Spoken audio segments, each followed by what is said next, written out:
Hi అండి, ఈరోజు మన ఛానల్లో తోటకూర వేపుడు ఎలాగో చేసి చూపిస్తాను రండి.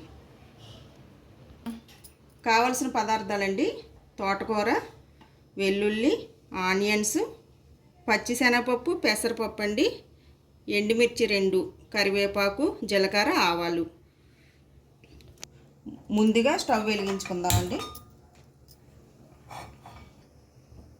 కళాయి వేడెక్కాక మనం ఆయిల్ వేసుకుందామండి.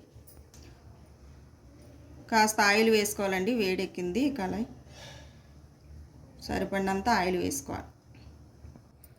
కొద్దిగా పసుపు వేసుకోవాలండి. ఇప్పుడు మనం పోపులు వేసుకుందామండి.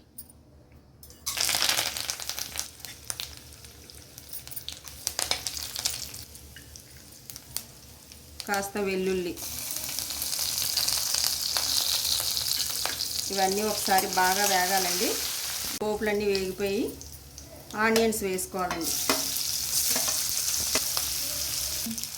కొద్ది సాల్ట్ వేసుకోవాలండి.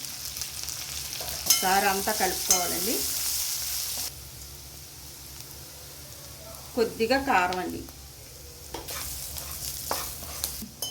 తోటకూర వేసుకోవాలండి. కారం అన్నీ వేగాయి కదండి, తోటకూర వేసుకోవాలి.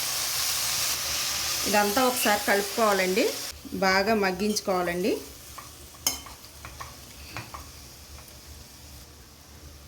కాసేపు మగ్గించుకోవాలి కదండి. మూత పెట్టి చూడండి ఎంతవరకు వచ్చిందో చూద్దాం. వావ్, బాగుంది కదండి తోటకూర వేపుడు. ఇది రైస్లో చాలా బాగుంటుందండి. కొద్దిగా ధనియాల పొడి చూడండి. తోటకూర దగ్గర పడిపోయింది, బాగా వేగిపోయిందండి. సాల్టు, కారం అన్నీ సరిపోయాయండి. రెడీ అయిపోయింది. స్టవ్ కట్టేసి రైస్లో మనం తోటకూర వేపుడు చేసుకున్నాం కదండి, వేసుకుందాం. చూడండి, తోటకూర వేపుడు రైసు చాలా బాగుంటుందని మీరు కూడా ట్రై చేయండి. సో చూసారు కదండి ఈ రెసిపీని. మరిన్ని రెసిపీస్ కోసం మా కేకే రెసిపీ హౌస్ ఛానల్ని సబ్స్క్రైబ్ చేసుకోండి. Thank you.